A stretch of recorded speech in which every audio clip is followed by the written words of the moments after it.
Welcome, everyone. So glad that you guys are here. Today, I have Robert Foster with me, and he is going to be sharing a little bit about what he's going to be talking about at Impact, which, by the way, you do not want to miss. Check this out.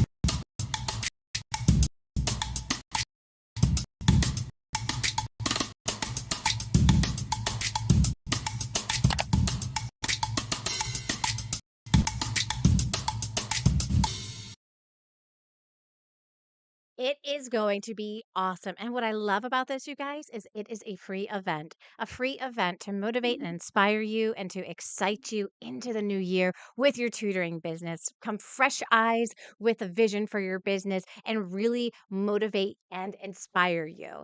And Robert Foster is going to be joining us. And what I love about him is he has this podcast. It's called Shut Up and Grind, right? And it's all about really that really being able to focus on what it is that you want to focus on, being able to achieve it. And I had the opportunity to be a guest on his podcast this past year. And a couple of times actually came in for like a group one, did an individual one, and as I was hearing him talk about storytelling in our business, I was like, you know what?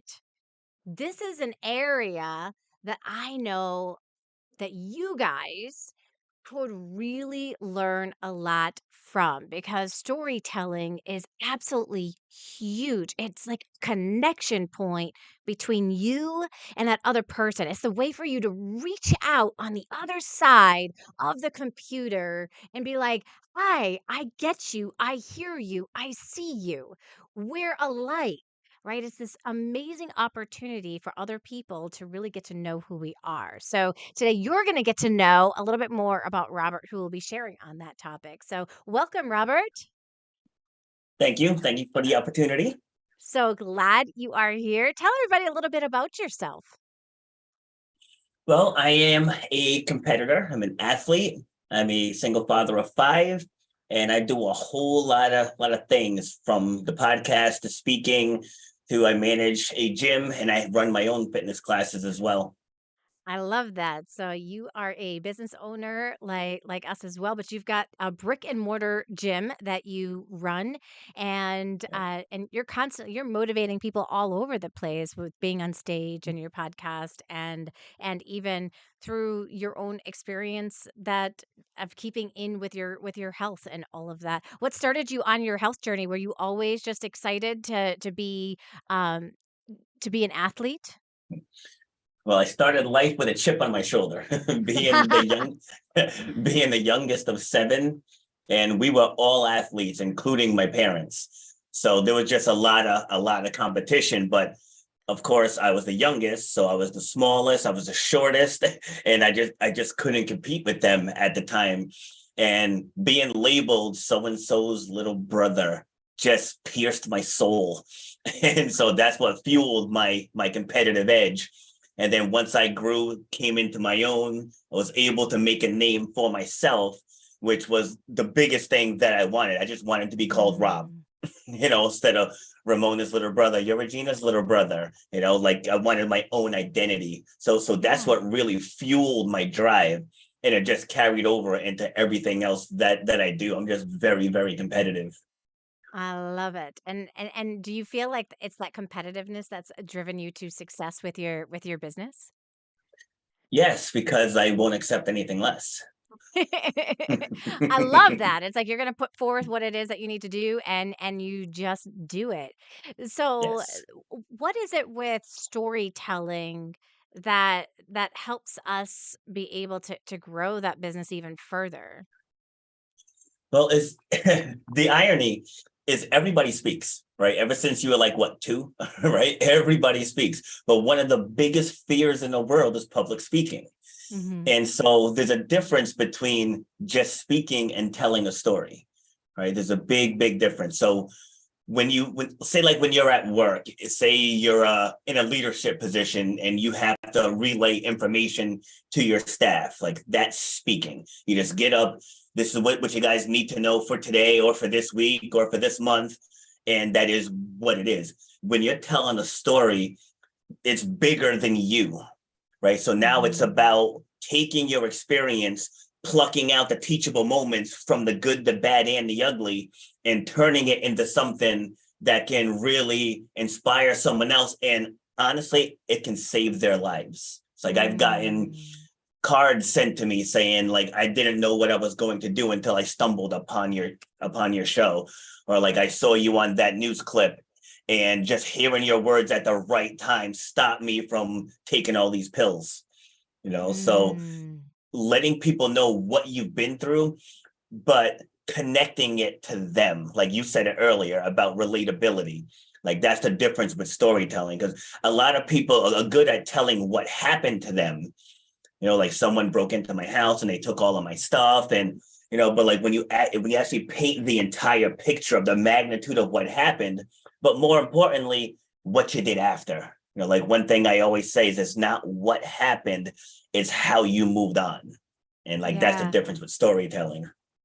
Yeah, it really is. Like you have to like paint that scene for people so that they can envision it like it's a movie. And what do we do with Yes. movies? We automatically start putting ourselves in the main character's shoes, right? Yes. Because we can Yep. relate to them and we're rooting for them the whole way as we are paying attention to this story. And there's so many ways that we can tell the story. We can tell the story on podcasts like you have. We can tell our story through video like this, or we can write our story out in a written form and in blog post form and get our story on out there. I think what is really incredible for people is for people just to kind of see, you know, that we're human. People like to work with other people that are human, not bots, Yes. right? Or big large Yes. companies or those kinds of things. Have you used with your fitness business that you have you used storytelling as like a marketing strategy to be able to connect with people to come and join your gym? In every single consultation, every single one. Because most people, when they join a gym, it's very rarely because they feel great about themselves, Right. right? So it's like they're usually at some low point in their life. And then I was overweight one time, but I can still tell that story because I was there. Like, Right. so I just let them know. So I mean, yeah, I was an athlete for 95% of my life. I said, but there was that 1 5% period where I let myself go. And I Mhm. felt how you felt. I know what it's like to walk up the stairs and to be out of breath. I Mhm. know what it's like to get it back out in the basketball court and be a complete shell of myself. Like I felt all of that. I said, but you Mhm. know how I got through it? I made the decision to get through it. It's like Mhm. most people yo-yo and flip-flop because they're like, it would be good if I lost 20 pounds, but they're not really convicted in it. Or maybe I should Right. start running again, but they're not convicted in it. Like I looked myself in the mirror, like this isn't a true thing. I looked at myself in the mirror and said, this will never happen again. And it Mhm. hasn't. And I've had 7 surgeries. And even Wow. throughout the recovery from all of those 7 surgeries, I still kept that promise to myself. I'm like, no, it's not happening. I said, okay, I hurt my knee. That's got nothing to do with the rest of my body. I hurt my shoulder. It's got nothing to do with the rest of my body. And I just Right. worked what I could. I was very intentional about my meals, and I didn't gain an ounce with any of the surgeries. Oh, wow, that's incredible. That's awesome. And I think when people can see the different situations, they also feel less lonely with what they're going through because I think we kind of isolate ourselves when we're going through something. We just kind of think, I'm the only one going through this. I'm the only one who's ever gone through this. Nobody's going to be able to connect with me and woe is me kind of place, Yes. but you're able to Yep. kind of reach out to them with that story and say, "Look, I was where you were at one point in life." But it all came down to this one thing. It came down to that decision. The decision Yes. of, we all have that path to take, right? That path to take to go in this direction, or that path to take to go into this direction. We Mhm. all have that decision of, am I going to keep going down this path? Am I going to start a new path? What am I going to do? And I think that is so incredible to really focus on. You have choices at every stage in your life. Every Yes. stage of your life, you have decisions. And which decisions are you going to choose to make? Is it going to make you, or is it going to break you? I find everything comes down to habits too. When it comes down to a lot of those choices, anything that you consistently practice over time, you will become. Yeah. And so, if you are consistently focused on health, you will be healthy. If you're consistently focusing on, I want to eat what makes me feel good in the moment, you're probably not going to put the best foods inside of your body, because you're like, all you care about is that moment, and you're not Yeah. thinking about those overall choices that they have, later on in life, and all of that. So I love that we can connect on this, because I don't know if you guys know this, but I also am a jazzercise instructor. Mhm. And I have been doing that for the last 5 years. I've had my own weight journey.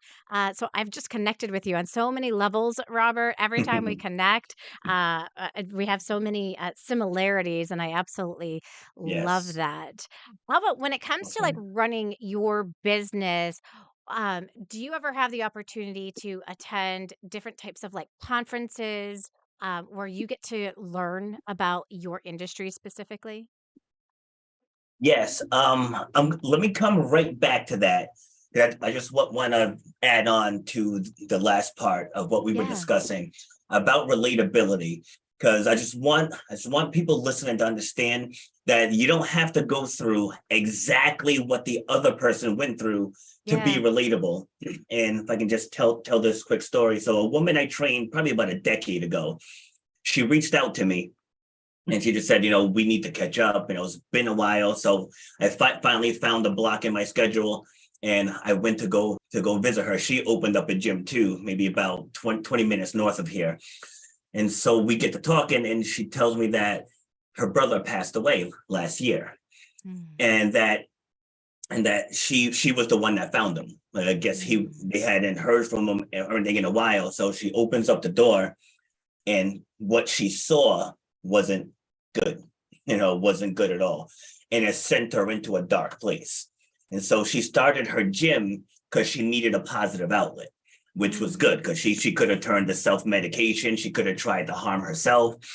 And so I had told her about my dad passing. So like that one was relatable, because they both had to deal with grief and loss. But where I really connected her was when I had my knee injury, and the doctors had told me I would never run or jump again. Right. So, like, you would think I would lean into that story about my father passing, because what she needed was a step by step self rebuild. Right. Mm. And so, what I said to her was, you started this because of your brother's passing. So, turn this into a memorial, highlight parts of his life that that made you happy, that inspired you. Put some of his favorite quotes up on the wall. Maybe name some stations after him. I said, because it's not what happened. Like you can't change what happened. You can't unsee what you saw, but you can take those moments and explain to people how you get by every single day and what you're doing to keep his memory alive. And like, so Mm. now it's bigger than just your feelings of sadness and hurt. It's bigger now. You can take that experience and turn it into something amazingly inspirational.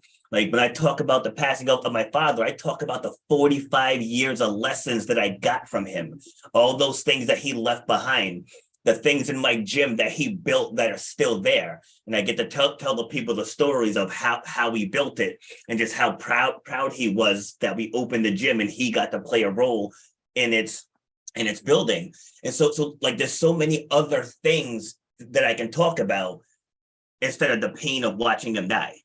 Hmm. because we had to end support. But even in that moment and watching him die, this was right before 2020. So we got to be with him. He had 3 generations around him. We all got to hug him, kiss him, tell him we love him. My mom sang to them their song from the beginning. Like, he had an amazing ending. So I don't come at it from a place of sadness. And so, Hmm. like, I just want, again, just to reiterate, storytelling isn't just telling what happened, right? You got to turn it into something bigger that can be used as a life lesson, or to get someone else who's going through grief and help them see there's a lot of positive power in this nightmare. Like, there really is. Yeah. Yeah. I love that. So, like thinking about stories from your own life that can be used as a point of connection so that Yes. you can move forward and not be hindered and felt like you're stuck in the past and stuck in that pain and stuck in that anxiety. Instead, you are you are honoring, in that moment, you're honoring that person who made a huge impact on your life. And I think that's Yes. wonderful. That's so incredible, and I can see why so many people are inspired by your words and the wisdom that you share. And this is a gift that you have, but this is a gift that we can all Thank you. unlock, like, inside of us, to be able to have that same type of compassion and to be able to share similar stories from our lives or from the lives of the people we've had a chance to work with. Right. And I Yes. think so many times I have tutors that tell me, well, Joanne, I never struggled with reading. Like, so that's not your story. So that's not your Exactly. story, right? So that's not your story. Your story, though, probably does involve, like, let's say the thing that you tutor is math and you were always good at math. You never struggled with math. I bet you probably helped some other people growing up with math. I just have this feeling inside of me that that's probably part of your Yep. story, right? Why were you compelled to work with them? What kinds of results were they able to get because they were working with you? How did you make an impact on their lives because you had this passion for math, right? And then how do you use that today? What are some success stories that you can even share that Yeah. share what it is that your ideal client wants, right? And what it is that they are trying to create in their lives. Because really, at the end of the day, as a service industry, we are here to serve, Yep. but it's also a people industry, right? It's about relationships, and when you can dig into those stories, that humanness about you comes out. And people, I always tell people, like, people do not buy based off of logic. No. They use logic to help them explain to other people why they buy, but it's actually they buy based off their emotions. So the way that you make them feel, and when they're feeling heard because you're sharing this story and how you were able to use that in your life and you're connecting with them, that is absolutely amazing that you have that gift and that ability to do that. Did you always have that Thank gift and you. that ability to do that? Yes, I pretty much always had the gift of gab, but there was a holdback, and I'll get back to your question about the conferences. Is I had a bad stutter. So Mm. like when you were talking about, oh well, I never struggled with math. I was like, you know what? I never struggled with math, but I struggled with stuttering. Anytime I got called on in class, it was an absolute nightmare. I got butterflies in my stomach. So like, even though my struggle wasn't in math, I tell people struggle is struggle, pain is pain, and that's the relatability part. Like dealing with her pain of losing her father, and me with the pain of the doctor telling me I would never run again. And people will say, oh, those are two different extremes. Like, it's really not. Each day you have to work on something to take another step forward every single day. So it's like, that's the relatable. Going back to what I said earlier, it's not what happened, it's how you moved on from it. That's where, Mhm. no matter what the struggle is, you can relate it. So it's like, oh, you got into a bad car accident, and this one had a brain injury. It's still every day you have to wake up and try to recapture yourself again. You just came off of a bad divorce. Same thing. You got to reinvent yourself. You got to pick up the pieces every single day. You got to put everything back together again. So it doesn't matter what you go through, there's a story there. And, Mm. so the other part of your question, and this leads into the conferences, is I got into leadership at a young age. So being able to talk was never a problem. But where I made the shift to storytelling, I'm not sure if you're familiar with Eric Thomas, the motivational speaker. I went to a speaker boot camp that he put on down in Atlanta, Georgia, and there were 41 other speakers there. And my whole MO was to just outspeak everybody. And I did. I really think, like, as far as polished speaker, I had them all beat. And then the CEO calls me the next day. I landed in Boston. And as I'm driving back here to Rhode Island, he calls me and he says, Robert, thank you for coming down. It's like, I just wanted to tell you that you were far and away the most polished speaker there. And I was like, go on, right? Feeling myself a little bit. But then he pauses, and the pause is never good, right? It's never good. And so, but he goes, but you're my most frustrating type of student. And so then he goes on to say, he's like, your story was polished. He's like, but it was so polished, there was no emotion in it. And he Mm. said, Adam was probably the worst speaker there, but he had everybody in tears because his story was emotionally driven. He's like, you just told us a bunch of stuff that happened. He's like, you didn't tell us the stories behind it. He's like, you lost your job when your wife was 7 months pregnant with twins. He's like, and you just glossed over it. He's like, break it down. He's like, break down those details. So it was from that one phone conversation that turned me into the speaker I am now, because Wow. I was that person that would just get up there and try to stuff in as much information as I could into the allotted time that I had to speak. So I was just talking at people. But then once I stripped it down and I went through my knee journey, and it's like, what? It doesn't even start with the accident. It starts from that one time I was out of shape, because I Mm. originally got back in shape. I mean, as I was getting back in shape, my first goal was to compete in track and field again, because it was at a track meet where I hurt my knee. So I had to go all the way back to that realization that I had in the mirror. And then I just built the story out from there. And whenever I tell that story, like, it hits every single time. Whereas Mhm. before, I just told about what happened, and I got back out on the track and ran all these races. But it's like I wasn't telling them. I was just telling them about me. Like, I Mhm. wasn't using my story to inspire them. Right. And so that was the difference.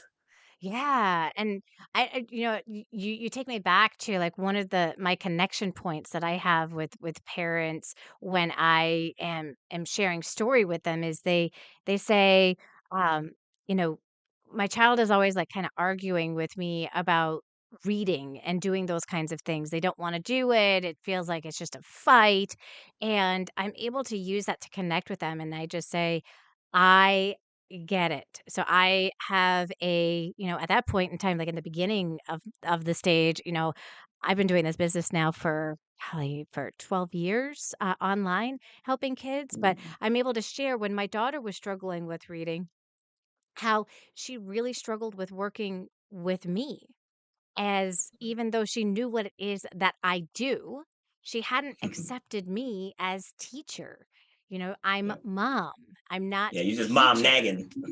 Exactly. So I would connect with them and I would say, you know, even when you are doing all the things right and you know exactly what to do and when to do them, if your child hasn't accepted you as the role of teacher, it is going to feel like a battle every single Yes. time. And so I hired a tutor to work with my child in reading, even though I know how to teach my child reading. It was more of that I care about our relationship more than I care about, um, I care about who is teaching you, right? Like, Yes. yes, I could have had that ego, like, I know I teach, this is what I do. You got to listen to me. And it could have been that ongoing battle, but I loved her enough to hire a tutor because I cared about setting those boundaries with our relationship, knowing that she can come to me as mom and she doesn't, if she wants to let those emotions out with me, she can, because kids let their emotions out on the people that they love the most. And that happens to be us. And that can be Yes. so frustrating and it can be so hard for us. But to just let that one little job go of, okay, so I'm not going to be the teacher here. I'm going to hire the right person to be the teacher for you, and we're gonna work on building our beautiful mother-daughter relationship together. And so Love that's that. like one of the stories that I get to build in all the time when I'm working with parents who are feeling that same frustration, feeling that same Yep. guilt, like I feel like I should be doing more. Every parent feels like I should be doing more. I should be doing more. I know I should probably be making them read every single night, or I should be reading with them every single night. And it's like you can do all of the right things and still have a kid that struggles. Yep. That just is the way that it goes. So, I think that's it's beautiful, to be able to connect with people in that way, 'cause other people I notice coming from the teaching world, um, us not being able to connect with people early on. And I don't know if you've realized this, Mm, like, sometimes with some of the journeys that you've walked, but there were things because I wasn't felt like I was an expert in my field that I offended people in my stories.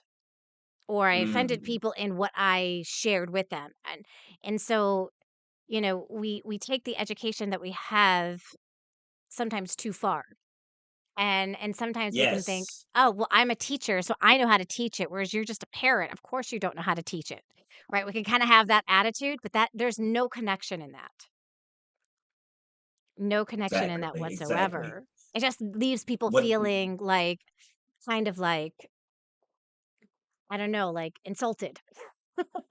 I just had this talk with a woman just yesterday at the gym where I said education is very subjective. I said because you can have a PhD in one area. I said, but you're a master in that one area. So just like I had someone, perfect example, I had someone who's got a PhD in clinical psychology, right? I'm a college dropout and I mentored her for I want to say nine or 10 weeks, I want to say.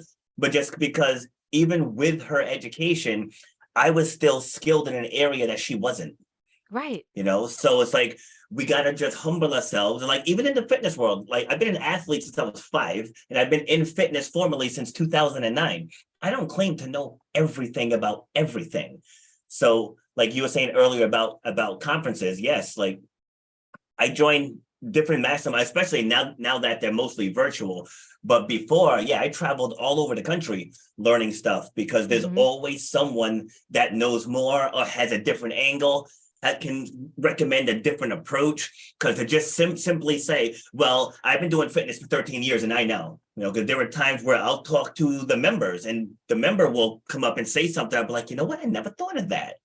Mhm. So it's like you never know where the next gem is going to come from. So if you're just got your chest out, you're just telling, I know this, I know that, you're losing opportunities to learn more. Like I always Mhm. say, it doesn't matter where the source comes from. I went to one conference, there was a 12-year-old up on stage who's making 10 grand a month doing stock trading, and only a 12-year-old, but that kid got up there and he dropped some knowledge. Yeah. So for me to say I'm 48 years old, I'm not listening to a 12-year-old. Like that would be very, very ignorant on my part because this Yeah. kid found a way to do something that I didn't even know existed. Yeah. Yeah. I think this is the beautiful part about, like, this whole, like, online world now is we do get that opportunity to have, more of these experiences so that we can honestly we can be validated in what we do and why we do it.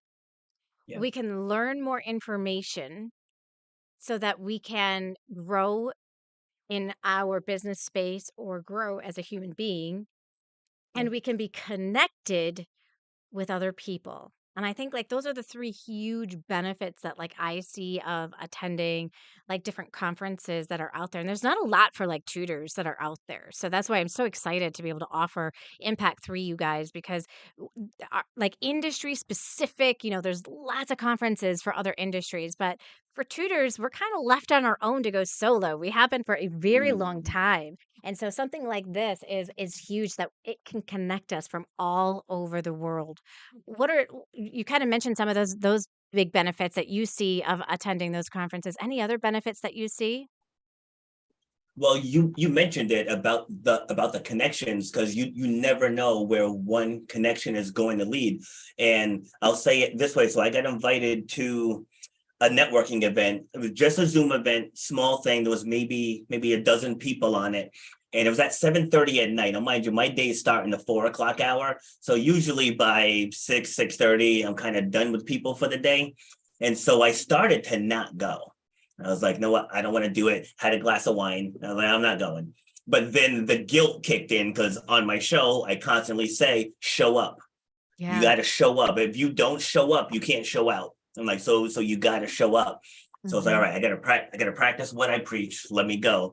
And from attending that little 12-person event, I met two women. And then from the two women, we connected offline. They both came on my show.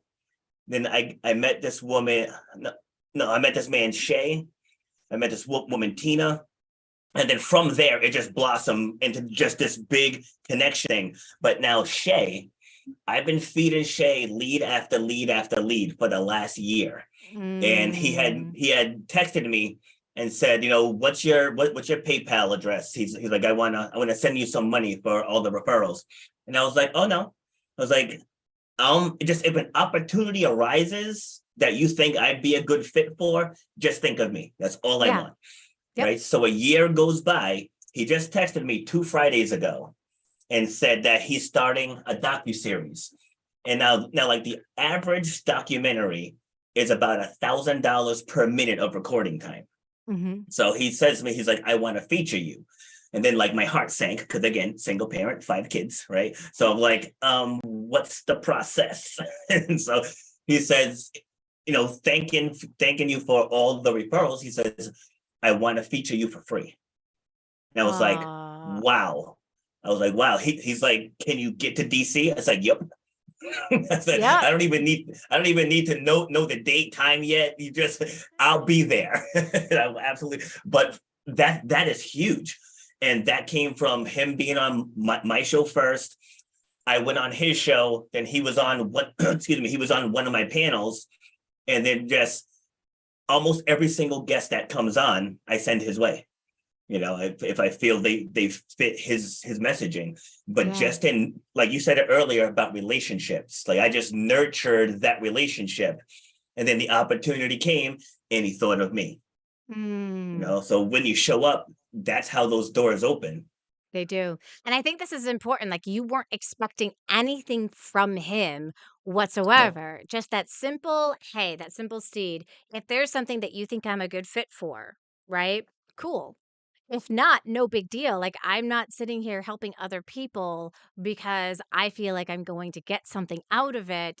I Yeah. just know that you're a great fit for these people and that in and of itself makes me happy, and I think as tutors, we're not used to networking with each other. It's a completely new industry for us to Mhm. have this opportunity to network with other tutors from around the world, right? If you think about, like, 20 years ago, what tutors did, they in order to have a student, they had to either drive to their house, have the student come to Yep. their house, or meet them at the library, right? Like, there wasn't a lot of let me connect with other tutor opportunities.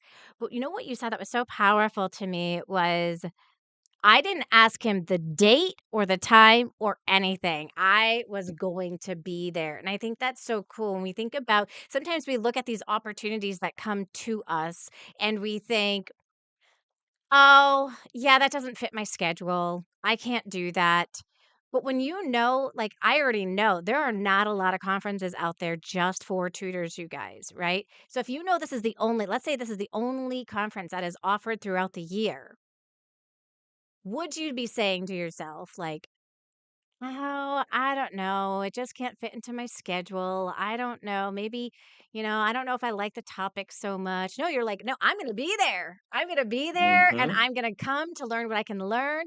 But I think what you guys are going to find is you're going to make these networking relationships too. So you're going to get to meet other tutors through this process.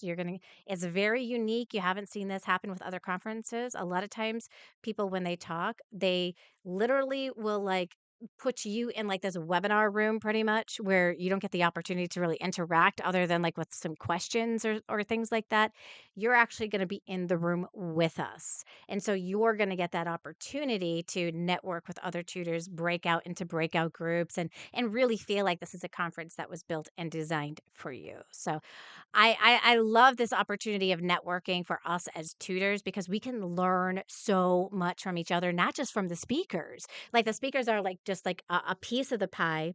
We get to then learn from, even the own validations that we get, like, oh, I'm on the right path, I'm doing the right stuff. That feels good to know that inside. And then the how can I take my business to the next level? That feels good to know like what are some goals and things that I can work towards and then be able to make those connections and those friendships with other people because loneliness sets in when you have a business that you run as a Yes. solopreneur, right? And Yep. and that can be tough. Yeah. Awesome. So Let me so you let, let me say guys, yeah. let me say something on that if I can. So this might choke me up a little, but it's all right. Being vulnerable is part of storytelling. So you guys got to seize the opportunity. Just like Joanne just said, there aren't a lot of conferences like this for tutors. And I want to just say these three words: seize the moment. And then just go into to a quick story about my sister. So this was in 2016. She was she was in education. She was a special education director. Well, she is a special education director up in Massachusetts. And she was leaving one school and she was driving to another. And then she woke up three weeks later.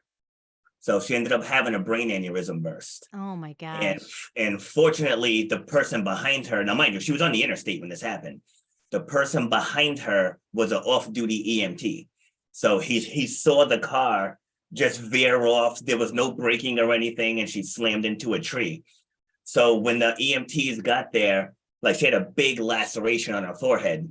So they had her in the trauma ward because at this point they didn't realize she had bleeding on the other side of her brain. And so like my mother calls me and the sound of her voice, like I don't ever want to hear my mother sound like that again. But she was just trembling. And full transparency, because you got to have humor in stories as well. So full transparency, she called me while I was teaching class, and I was like, she knows better than to call me while I'm teaching, and I sent her the voicemail. Right, Oh, so she called back again, and so now I'm like, all right, something must be up. But just the most heartbreaking sound ever. She's like, Ramona's been in a bad accident. We don't know if she's dead or alive. I was like, oh, well, life just escalated very, very quickly here. And so, mhm. I called the trainer in to come down and cover my class because I had 25 people in class. Like I wasn't gonna just bail on them. And so, my other trainer got there and then I start heading up. And so we get there and I see her fiance, two of her kids were there, and they're all just teary-eyed because at this point we still don't know what's going on. And then they send the social worker down, and that's never good when the social worker comes down. So like, Oh, well, why are you here? and so then the surgeon comes in and tells us that they did the CAT scan and they found that she had the burst aneurysm. And so she starts talking all this doctor jargon. And I was like, with all due respect, are we gonna lose her? It's like I just need the bottom line. Like I don't you're saying all these words that none of us understand. And I'm like, we right. need the bottom line. And she says, these things usually don't end well. So now my mother loses it again. My dad's up there this time too. But the point of going back to seize the moment is she and her fiance were engaged at that point, I think 15 years. Oh, 15 years. And so now she's still with us. So she was in that 20% that survived, but she still has partial paralysis on her left side. Of mm, course, having the brain injury, there are things that she can't remember, she can't retain, and she just keeps beating herself up. for not going after the things that she really, really wanted, like having my dad walk her down the aisle. My dad's not here anymore. Being able to walk herself down the aisle in the way that she wanted to with the partial paralysis. She can't do that now. And like as I've said earlier, there's power in these stories. I keep telling her, I'm like, you're an educator. I was like, you need to wheel yourself back to these schools and tell your story and inspire these kids to seize the opportunities when they arise.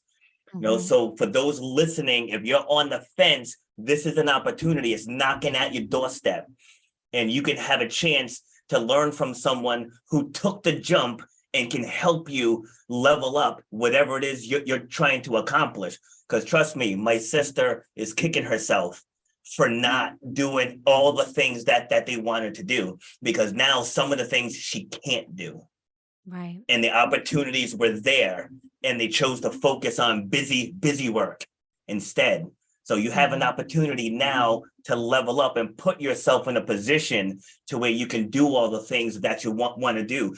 Like that conference that I went to for 2 days cost me $3,000. Mhm. At the time, I didn't have it. I used some of my kids' child support to pay for that. But now I'm speaking internationally. Yeah. So that one investment at that one time where I couldn't afford it and I made a morally questionable decision to make it happen turned into the best decision of my life. So Mm. I just want that to be the biggest takeaway, because right now opportunity is knocking at your door. Yeah, absolutely, absolutely, and it's knocking at your door for free on top of it, right? I think, like, how many of those opportunities come up because they do come a lot of times these types of conferences do come with these really big price tags, and then we have to, like, Yes. really start figuring out, like, how are we going to make it happen and all of those kinds of things.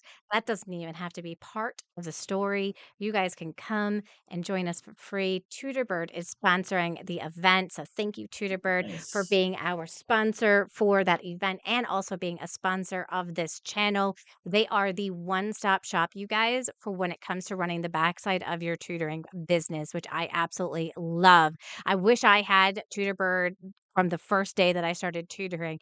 You're able to do everything. You're able to do the scheduling. You're able to take the payments. You're able to um, hire other tutors to work underneath you and put them into the system. You're able to do all of your communications with your clients inside of their registration forms. Every single piece of the process of running the backside of your business is there. So thank you, Tutorperd, for what you guys do. It's absolutely incredible. And thank you for sponsoring this conference for tutors. I know they're going to get a ton out of it. And thank you, Robert, for showing on up today, continuing to show on up and inspire everybody because that's what this tutoring conference is all about. Impact stands for inspire, motivate, academic, uh, conference for tutors. So we got our entire acronym there for impact, and this is not only give you an opportunity to be impacted. You're going to see opportunities where you can also impact other people. So. Thanks for joining us today, Robert, and thank you guys for joining us. Make sure to sign up. The link is inside of the description, and we will see all of you guys soon.